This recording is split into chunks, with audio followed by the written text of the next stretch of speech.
dia tonga soa ato amin'ny fandarana Jeanne Forêt Santé aty Canada indray anao. Ny lohateny izay voaboasantsika anio zany dia ny momba ny vehivavy ihany, dia ny hoe inona ny atao hoe vehivavy manintona fatratra. Efa nazavaiko teto zany ny hoe ohatry ny ahoana ny atao hoe lehilahy manintona fatratra, izany hoe homme fatal irrésistible zany. Amin'ity indray mitoraka ity indray zany dia ny hoe ny vehivavy irrésistible. Inona no ambadika ireo karazana vehivavy ireo ary inona ny fombafomba fiainany sy ny fiantraikan'izany zavatra rehetra izany zany eo amin'ny tantara.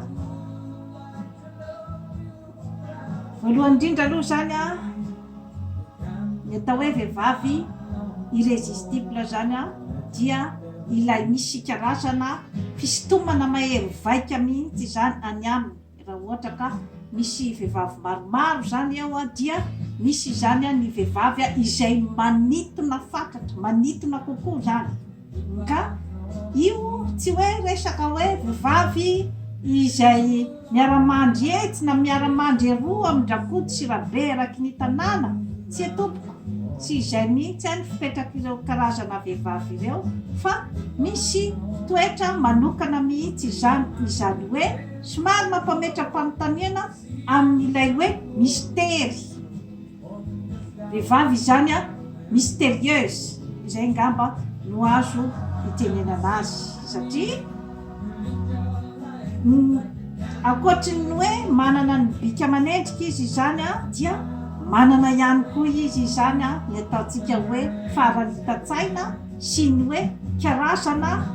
toetra izay mahababo zany, izay ngamba no azontsika ilazana azy. Ary ao anatin'izay zavatra rehetra izay zany izy dia manana karazana energia na angovo ao aminy zany, izay tsy ananan'ny vehivavy sasany, satria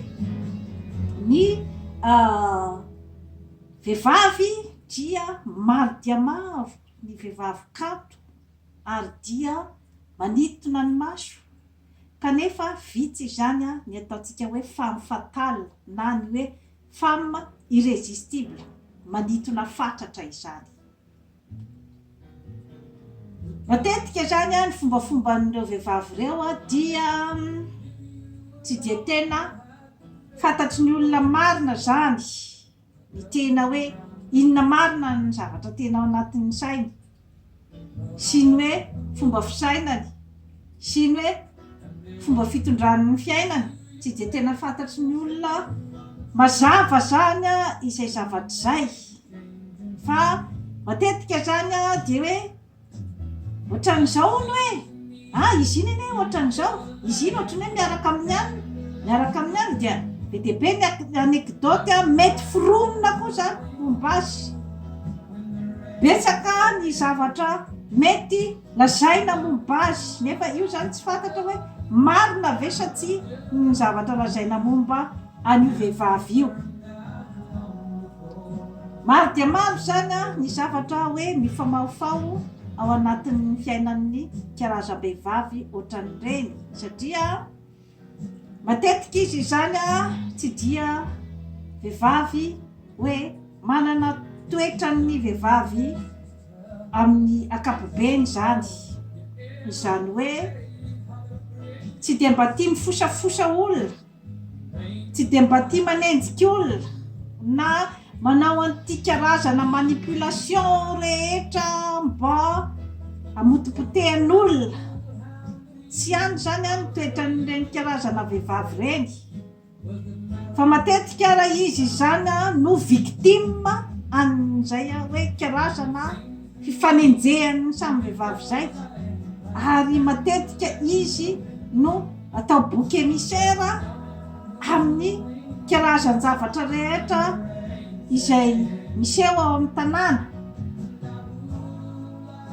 Nefa ireo karazana vehivavy ireo zany dia vehivavy matetika izy manana fahatsoram-po lavitra dia lavitra zany noho ny vehivavy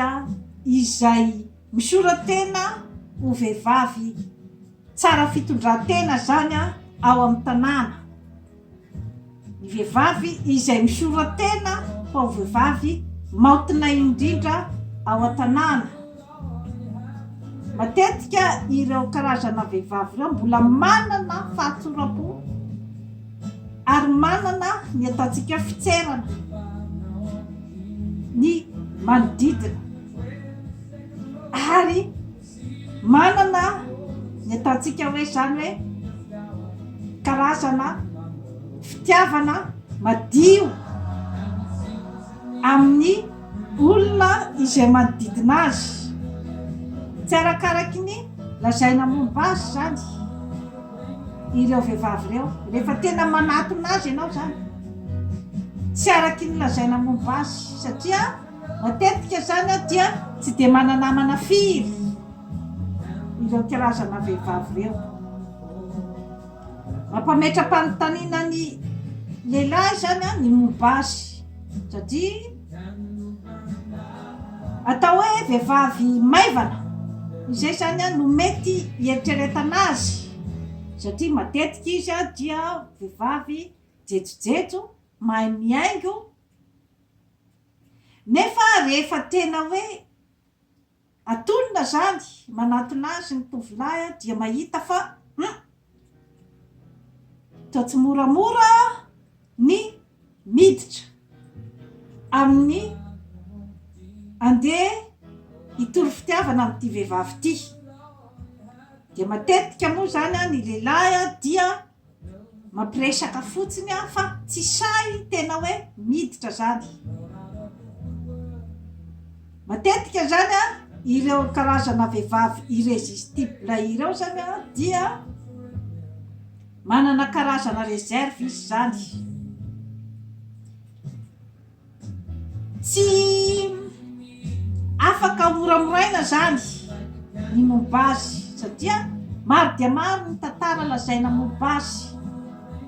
araky ny efa teneniko teo zay. Matetika zany mety mitarika hatrany amin'ny famoiza-po na hatrany amin'ny fahadisom-panantenana zany ny fiainan'ireo karazana vehivavy ireo, satria izay hoe manjary mitokamonina zany matetika. Ary matetika koa zany ireo karazana vehivavy ireo dia vehivavy manana talenta, manan-tsaina, ary ny tsaratsara kokoa ho azy dia ny hoe mikoja amin'izay hoe fananana tanjona. Izany hoe tsy tokony zany hipetraka ao anatin'ny ataontsika hoe karazana hoe kilalao mpitiavana, satria mantsy raha ohatra ka tsy mahay mandanjalanja zany ny fiainana sy ny fiatefan'ny ataontsika hoe séduction zany ireo karazana vehivavy ireo, dia mety andeha hatrany amin'ny famoiza-po. Fa tokony zany anana ny atao hoe karazana tanjona amin'ny fiainana, izany hoe tanjona azo manokana zany izay ahitany fahafinaretana ny fahazahoana an'io tanjona io. Satria mantsy raha ohatra ka taraiky ato anatin'ny onjan'ny fifankatiavana sy ao anatin'ny onjan'ny fivadibadiky ny fitiavana zany ny karazana vehivavy toy ireny dia mety ho rendrika, satria maro dia maro mifandrika ao ambadiky ny fifankatiavana sy ny fifampisintomana. Sarotra ho an'ireo karazana vehivavy ireo zany ny mahafantatra ny hoe fitiavana, fifampisintomana ara-nofo fotsiny sy ny hoe fitiavana tena fitiavana. Amin'izay fotoana izay zany no mila hikojany tsara ny sainy sy ny fanahiny, satria maro dia maro mifandrika mety hipetraka amin'izay hoe vehivavy misarika mafy dia mafy azy izay. Tsy nisafidy ny vehivavy izany eo amin'izay tanjony izay, tsy nisafidy ny hoe ho vehivavy irrésistible, ny vehivavy fatale, tsy nisafidy an'izay, fa azo lazaina fa ny enerzia ao aminy mitondra an'izay zavatra rehetrarehetra izay. Ka rehefa tsy hainy zany ny mitondra an'izay enerzia izay dia izay ilay mety andehany amin'ny lalana tsy tokony ho izy ny fiainany. Fa io enerzia ao aminy io zany dia tokony ho hainy ny miexploiter azy zany andeha amin'ny lalana izay ahitany vokatsoa sy ahitany tombotsoa amin'ny fiainany, izay tsy voatery hiankinany zany amin'ny resaka fitiavana. Maro zany amin'ireo karazana vehivavy ireo zany no hoe tsy arakarak'izay hoe vehivavy fatale azy izay, fa mety mahita ratram-pitiavana ihany koa ny vehivavy, ohatran'ireny zany amin'ny tokantrano. Ny zavatra mahagaga nefa dia matetika reny karazana vehivavy reny, raha ohatra ka izy zany no maty alohan'ilay vadiny zany, na dia atao ara hoe zany hoe nanitsakitsaka azy teo ny vadiny, dia ny mahagaga dia tsy manambady vehivavy hafa intsony, satria teo vao hitany fa tsy nisy nahasolo ny vadiny. Zava-mahagaga koa indraindray natao raha hoe misy ny fisarahana dia efa misaraka vao zay vao hitany fa tsy misy mahasolo ny vadiny. Zava-mahagaga zany zavatra rehetrarehetra izany. Maro amin'ireo vehivavy ireo zany, indrindradrindra moa zany etỳ amin'ny tany mandroso dia ny hoe mamoy fo zany ny hafarany, mamono tena, satria tsy arakaraky ny eritreretany ny zavatra nitadiaviny zany ny zava-misy amin'ny fiainana. Matetika mitady fitiavana mafy dia mafy zany ireo karazana vehivavy ireo, saingy tsapany fa tsy mibika aman'endrika ihany akory no mahasambatra amin'ny fitiavana, fa eo ny saina sy ny fanahy. Ka ho anao zany amin'izao fotoana efa 2020 izao, ny tenanao ihany dia efa mahafantatra hoe ao anatin'izay karazana vehivavy izay ve ianao. Ny tokony ataonao dia tsy miditra ao anatin'ny kilalaon'ny fitiavana, tsy miditra ao anatin'ny kilalao-pity, fa mandinika tsara ny zava-misy rehetrarehetra, ary dia tsy maintsy tokony ianao anana ny fitokisantena sy ny fitiavanao, indrindrandrindra ny tenanao. Satria raha ohatra ianao ka tia ny tenanao ary manaja ny tenanao, dia tsy manaiky ho tafiditra ao anatin'izay karazana rivotry ny filalaovana fity izay, satria mety handrendrika anao zany ny zavatra rehetrarehetra izany. Fa tadiavo ao aminao hoe inona ny talentanao, tadiavo aminao hoe inona ny zavatra afaka manome ny passion aminao, ary dia mifantoka amin'iny tanteraka ny sainao. Ka ny karazana kilalao-pity, ny karazana fitiavana dia iny zany mandravaka ny fiainanao,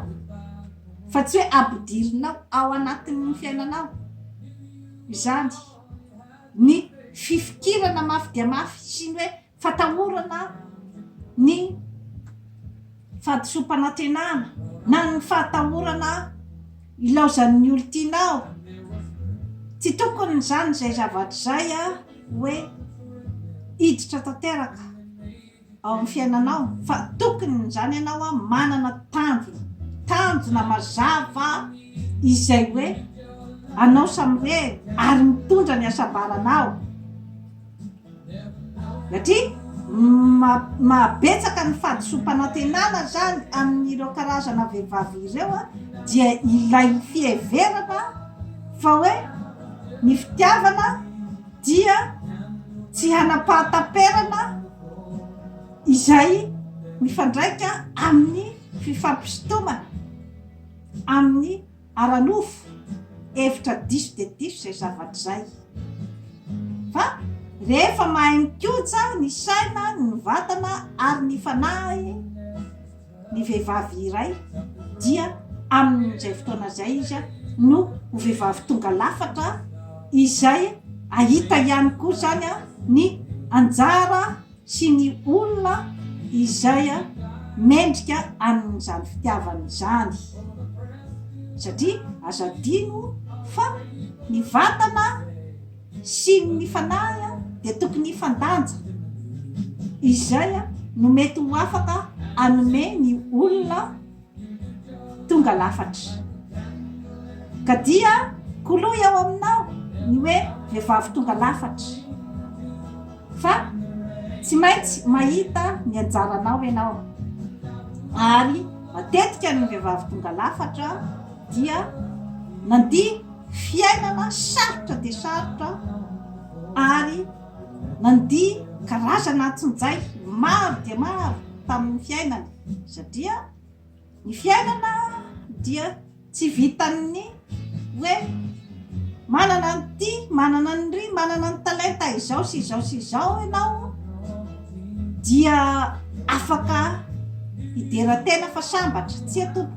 tsy maintsy misy ihany koa ny te-panahy izay hoentinao miaraka amin'izay satria matsy maro ny fandropadrika izay mety miandry anao mandritry ny androm-piainanao ary eo ihany koa ilay atao hoe mahay miaro tena satria ny karazana ataky na amin'ny resaka verbal zany zavatra zany na amin'ny resaka hoe fomba fietsika izay mety amodipotehana anao dia mety ho zavatra mandratra ny fonao ary dia mety arendrika anao ka alatsaka retina anao tokony zany ianao mahay misedra amin'izay zavatra rehetrarehetra izay ary mahay manampy olona mahay mizara fahasoavana amin'ny olona manodidina anao amin'izay fotoana izay dia ahita ny olona izay afaka miara-dalana aminao koa ianao zany rehefa miaraka amin'ny saina fanahy sy ny vatana zany ny fikojanao ny tenanao ray manontolo dia manasatsika hitsiditsidika matetika zany ny site web jeanneforestsanté.com izay misoratra eo ambany eo zany ny tenako satria misy torohevitra maro dia maro zany ho an'ny vehivavy na eo amin'ny fikojana ny tarehy ny vatana ary ny saina sy ny fanahy veloma tompoko